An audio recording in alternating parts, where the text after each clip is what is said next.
noticias con Patricia y Fernando. Muy buenos días, amigos. Buenos días, Raúl, ¿cómo están todos? Y vamos a tener una mañana con una serie de sorpresas y positivas, muchas de ellas. Vamos a conversar en primer término con el ministro del Ambiente, Manuel Pulgar Vidal, varios temas, y también nos trae varios anuncios importantes. Muy buenos días, ministro, gracias por estar con nosotros. Muy buenos días, Raúl, buenos días, Fernando y Patricia. Buenos días. La primera noticia, evidentemente, que la tuvimos ayer, es bastante buena, ¿no es cierto? El arbitraje ganado por el Perú contra el accionista de Doderran. Ahora, lo que todo el mundo se pregunta es, ¿qué va a pasar? ¿Qué hacemos con los trabajadores? En fin, el propio Pedro Pablo Kuczynski también ha opinado al respecto, ¿no es cierto? Es un paso importante, pero también los abogados de la empresa dicen, de todas maneras vamos a seguir nosotros en la lucha y no nos van a derrotar, en fin. No es que todo esté ganado todavía, ¿no? Sí, Raúl, es bueno que se haya ganado, porque lo que te elimina es una contingencia. Yo estaba leyendo ayer la denuncia de arbitrajes, como la petición, como de 1.000 millones, entre 800 y 1.000 millones, y el hecho que se gane un arbitraje lo que te hace es eliminar de tus cuentas una contingencia, porque eso queda como contingente hasta que no se resuelve. Pero es cierto que se ha ganado, pero eso no significa que se puedan tomar medidas que puedan hacer que se retome un arbitraje. ¿A qué me refiero? Si uno ve la comunicación de Renco que salió, ellos dicen nosotros podemos rearmar el arbitraje, como considerando que lo que se ha fallado es más un tema de forma, es decir, que como ellos habían reservado una jurisdicción, el arbitraje no se los permitió y le dijeron no va a su arbitraje porque usted se ha reservado una jurisdicción en otro lado. Y entonces se lo dejan sin efecto, no se lo admiten para ponerlo en esos términos.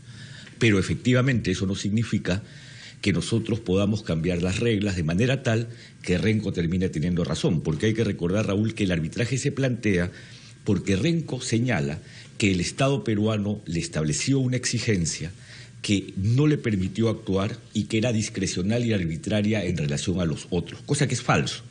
Pero si cambiásemos esa regla con esta idea de que la Oroya funcione, ahí sí Renco tendría razón. Entonces tenemos que tener mucho cuidado en saber efectivamente qué se le exigió a Renco, porque nada más flexible de eso se puede hacer en el futuro, porque ahí sí tendríamos nuevamente la contingencia de $1.000 millones, que es incluso más alto que lo que se estima cuesta poner a funcionar la Oroya. Por eso nos habíamos movido en un nivel más o menos interno, ¿no es cierto? Vamos a marchar, yo prometo tal o cual cosa, y la verdad que no es tan simple.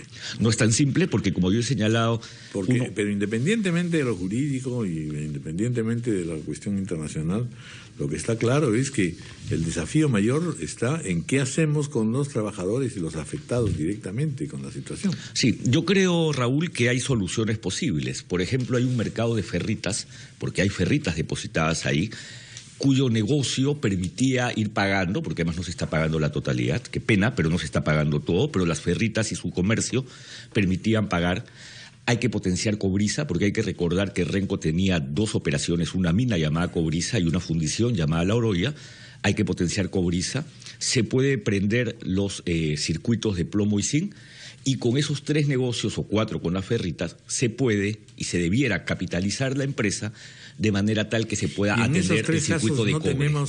No tenemos inconvenientes, no hay ningún problema. No hay litigios. No hay litigios. Y mira tú, Raúl, el circuito de plomo y zinc... Cobriza tiene pues una fama terrible. Terrible, pero no hay contingencias mayores. Y en el caso del circuito de plomo y zinc, cuando tú prendes la chimenea o prendes el circuito, las emisiones están dentro del estándar de 80 microgramos por metro cúbico diario, es decir, lo que establece la ley.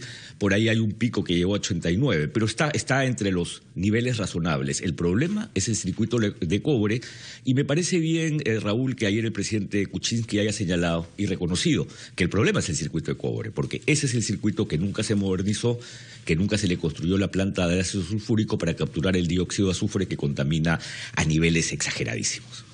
Y es tanto más complejo el tema que veo que la sociedad de minería, que no siempre da muestras, hay que decirlo, de un gran sentido ecológico, está proponiendo que se traslade la refinería de cobre a la costa. Y ellos consideran, el señor Gálvez lo ha hecho saber, que es viable eso. Así es. Carlos Gálvez ha tenido posiciones o por el cierre o por el traslado de las instalaciones, porque ¿qué es lo que ocurre? Que hoy día las chimeneas y las bocas de las chimeneas están justo sobre la Oroya antigua, es decir, tienes población casi sobre la chimenea, y eso genera un riesgo a la salud altísimo. Cuando el señor Gálvez propone la costa, propone lugares de vientos abiertos y que no cerca ciudades a centros poblados para que no te genere niveles de afectación y para que la adecuación pueda hacerse gradualmente. Yo desconozco cuál es el costo de un traslado, ese sí no lo sé, quizás es tan alto que tampoco vale la pena. Habría que evaluarlo, pero yo sí creo que puede corresponder que de acuerdo al pedido del presidente Kuczynski se haga esta extensión de plazo, que no es una extensión a Doerran, es una extensión del plazo del proceso concursal para que las decisiones se tomen meditadas y no se estime, como lamentablemente se escuchó, aunque no creo que esa haya sido la voluntad, de que debemos relajar normas ambientales para hacer que la Oroya funcione. Eso no debe ocurrir de ninguna manera. Claro, es la tentación, pero... Es la tentación, siempre es la tentación más a la mano, ¿no? Así es. Bueno, tenemos el otro caso, la Reserva Marina en el norte del país. Hay pedidos y movilizaciones naturales y lógicas con respecto... hay firmas presentadas al presidente Humala, 100.000 firmas, para que se dicte un decreto supremo que cree esta zona marina. ¿Qué está pasando al interior del gabinete sobre este tema y qué cosa está opinando el ministro del Ambiente? A ver, como tú sabes, Raúl, personalmente e institucionalmente como Ministerio del Ambiente tenemos la gran voluntad de crear esta zona reservada. Y no solo eso, sino que hemos encaminado un conjunto de acciones para cumplir tal propósito. Con la resistencia habitual, lamentablemente, porque no logran entender la necesidad de un balance sobre actividades económicas y conservación, en especial de un gremio, que es el gremio de la Sociedad Peruana de Hidrocarburos. Gremio que se opone porque no comprende que sí hay experiencias que muestran que puedes tener áreas protegidas y actividades de petróleo. Repsol, Han Oil, ¿no? Perú, LNG, que no solamente tienen buena relación con las áreas protegidas, sino que incluso hacen análisis de diversidad biológica y estudios técnicos que contribuyen a la conservación. Lamentablemente hay dos pequeñas empresas, BPZ y Carún, Key Perú, que no tienen inversiones significativas, incluso Carún está en fuerza mayor, es decir, no está operando, que alega que va a invertir mucho y que el área protegida le generaría una dificultad en su inversión, cosa que yo no creo. Yo creo que son empresas muy pequeñas y muy especuladoras que están esperando mejores precios del petróleo. Sin embargo, creo que estas empresas pueden entender la necesidad de la conservación y yo sigo intentando generar la concertación del gabinete para ver si en estos 8 días sacamos la zona reservada. Estoy en eso. Y espero y sigo siendo optimista de que lo podemos hacer. El presidente Humala está bastante convencido de la zona reservada. Entonces hay una tarea final de concertación en el gabinete para que dictemos el decreto supremo que la crea. En realidad convencer a la empresa creo que es lo de menos porque somos un país soberano que tiene derecho a decidir qué cosa conserva y qué no y que la empresa se adapte. Yo creo que su problema está en gabinete. ¿A quién no le gusta la zona reservada? Porque, a ver... La objeción que se ha puesto y que es discutible es que no hay estudios que la sustenten. Y la respuesta que hemos escuchado de los especialistas es, primero se hace la zona reservada y ahí es justamente cuando empiezas a estudiar, ¿no?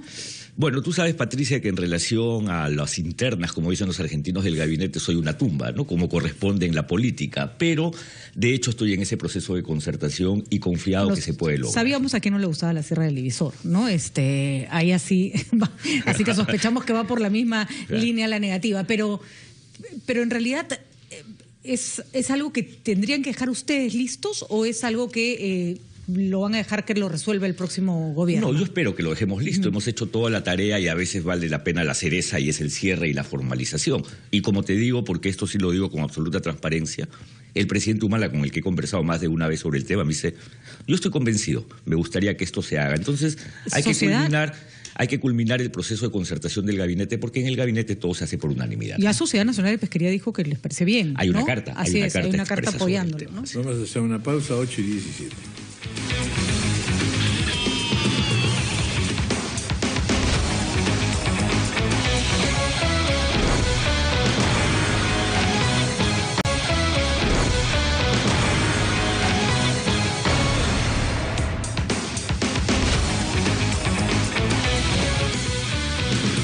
Continuamos conversando con don Manuel Pulgar Vidal, que nos ha traído varias publicaciones. Yo voy a hacer la vinculación de dos, porque es muy interesante. Una que tiene que ver con la historia ambiental del Perú, siglos XVIII y XIX, un libro verdaderamente bellísimo y además clave para saber si en efecto nosotros nos hemos conducido bien a veces nos hemos conducido mal, pero en todo caso existe una sabiduría ancestral que por supuesto en muchos barrios hemos desconocido. Pero frente a eso tenemos otro libro que dice Perú, la visión del Perú que queremos, sobre todo en materia medioambiental hasta el 2030. Bueno, pues y hay otras publicaciones que seguramente nuestros colegas también nos van a comentar. Estas dos dimensiones nos dan pues efectivamente optimismo, porque hay un pasado y hay una historia controvertida, pero que también ha habido de defensa permanente del medio ambiente, etcétera. Y lo otro son los compromisos que se nos vienen y que efectivamente el Perú, en el periodo en que ha estado usted, indudablemente, y también los anteriores, desde la creación del Ministerio del Ambiente en realidad, se ha colocado en una posición de expectativa, ¿no es cierto? Y de alguna manera, en relación con otros países de América Latina, incluso con una cierta, digamos, cierto vigor, ¿no?, más interesante, ¿no? Así es. Mira, Raúl, gracias por comentar estas publicaciones. El Ministerio del Ambiente creo que con estas publicaciones plantea 3 tiempos: el pasado, el presente y el futuro. Porque efectivamente la primera publicación que has comentado, que ha sido presentada hace 2 días en la Biblioteca Nacional del Perú, es Historia Ambiental siglo XVIII, siglo XIX.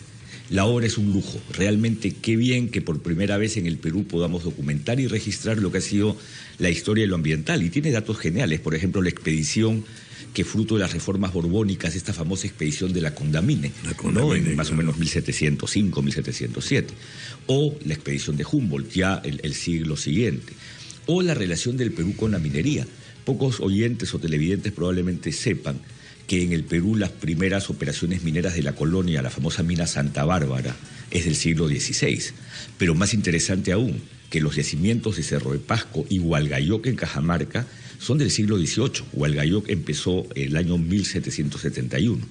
O la vinculación de las ciudades con el agua. Las ciudades de la costa árida obviamente se vinculaban con el agua. En el caso de Lima, el famoso canal Huatica, sí, que era el canal de indios antiguo. Sabiduría ancestral, ¿no? Sabiduría ancestral, por ejemplo, esto de Huatica viene en realidad desde la época Así es, ¿no? El canal de indios, que finalmente hoy día sigue sirviendo como río Surco y como canal en algunos puntos de Lima.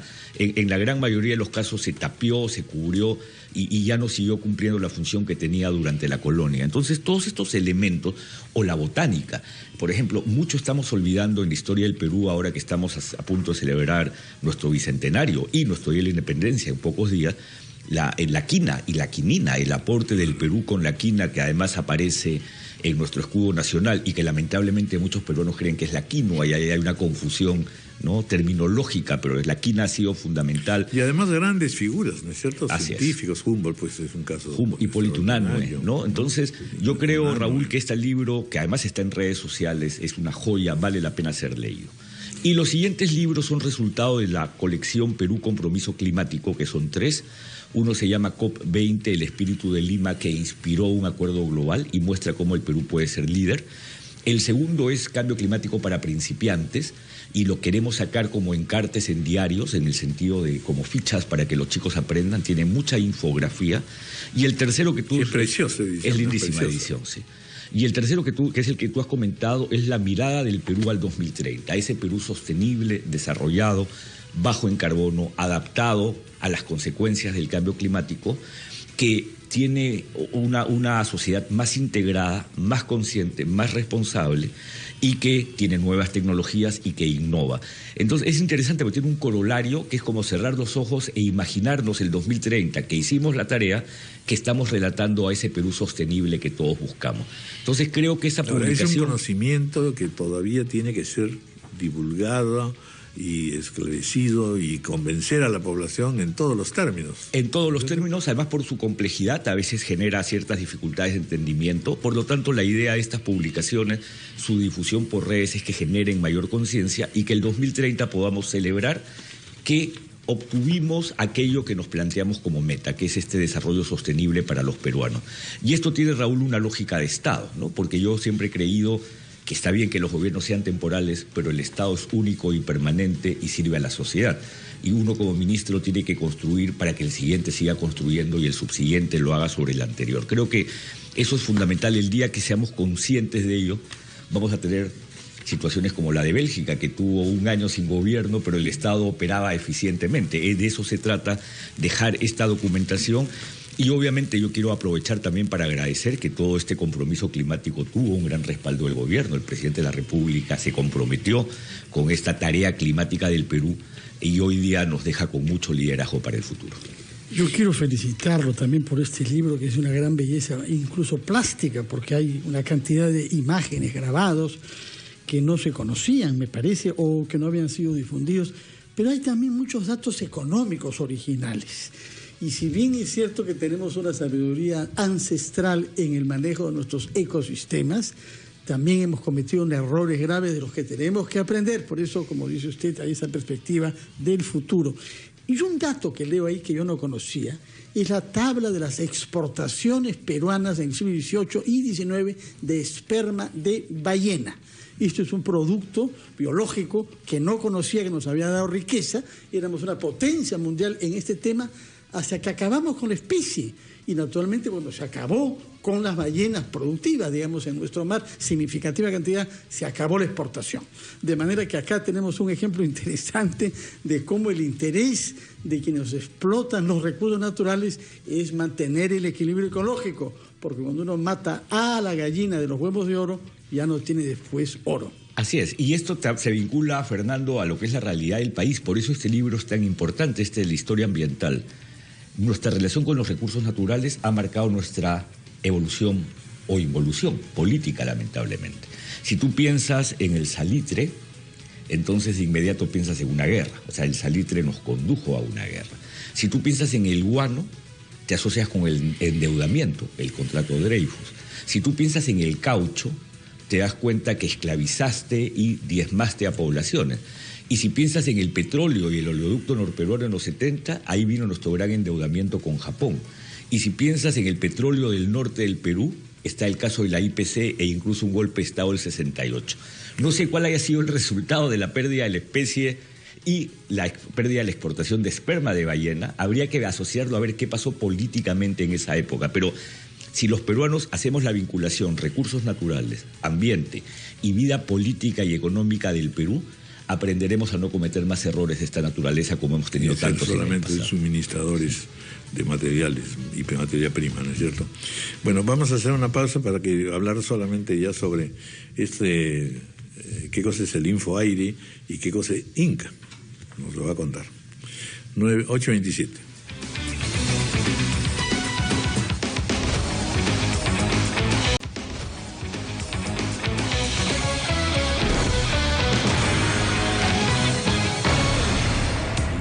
De calidad del aire. A ver, muy breve, Raúl. Hemos hablado del pasado, hemos hablado del futuro, ahora hablemos del presente. Y el presente tiene dos buenas noticias. Una primera es que el día de ayer, finalmente, después de 20 años, en donde los que estamos en el tema ambiental lo esperábamos, se creó esta ventanilla única de procedimientos ambientales a cargo del SENACE, bajo el nombre de Integrambiente. Es decir, un inversionista ahora ya no solamente va al SENACE con su estudio de impacto ambiental, sino solicita otras 14 autorizaciones. Y es una entidad creíble, objetiva del sector ambiente, y esa ventanilla única es bueno para la inversión, es bueno para el ambiente, y creo que esa ha sido una buena noticia. Y en relación a tu pregunta, Raúl, el INCA, no sé si los televidentes, oyentes, ustedes recuerdan este índice de calidad del aire mexicano famoso llamado el IMECA, que es como el semáforo que aparece en los diarios y que va alertando a los centros educativos, a los centros laborales, al ciudadano en general, cómo está la calidad del aire y qué tipo de decisiones tiene que tomar, porque además la calidad del aire está muy vinculada también a fenómenos meteorológicos, la inversión de vientos, la inversión térmica y otros, y además se ubica en algunos lugares. Por lo tanto, el INCA, el índice de calidad del aire del Perú, es eso, es un IMECA peruano, es uno que yo esperamos que en el futuro los medios no solamente nos den temperatura, nos den radiación ultravioleta, que es bueno que ya se haga con el CENAMI, sino que ahora a su vez nos den calidad del aire y los peruanos sepamos qué decisiones tomar en función a cómo está esta calidad del aire y obviamente cómo mejorarlo. Porque este INCA se vincula con el sistema de información de calidad del aire, que es la estadística acumulada que nos permite saber, estamos mejorando, estamos empeorando, qué decisión buena tomamos, qué decisión mala tenemos que corregir. Entonces, son estos sistemas de información positivos que te conectan con el ciudadano y que hacen que la gestión pública mejore. ¿Cómo va el proceso de transferencia, repito? El proceso de transferencia del sector ambiente es ejemplar. En primer lugar, porque ha sido muy bueno la manera como se ha transmitido la información tanto administrativa como técnica. Segundo, porque las personas a cargo son personas dialogantes que conocen del tema ambiental. Y yo felicito la designación de Elsa Galarza, que es una persona que conozco hace muchos años, economista de recursos naturales, que creo que seguirá construyendo en una lógica de Estado la gestión ambiental que el país necesita, ¿no? Yo creo que Elsa va a cumplir el reto que significa manejar un tema tan sensible en un país tan complejo como es el tema ambiental en el Perú. Muy bien. Bueno, pues muchas gracias, ministro, y felicitaciones, la verdad, por el trabajo. Estupendas novedades y estupendas ediciones. Muchas gracias, Raúl, Fernando y Patricia. 8:36 de la mañana, una pausa.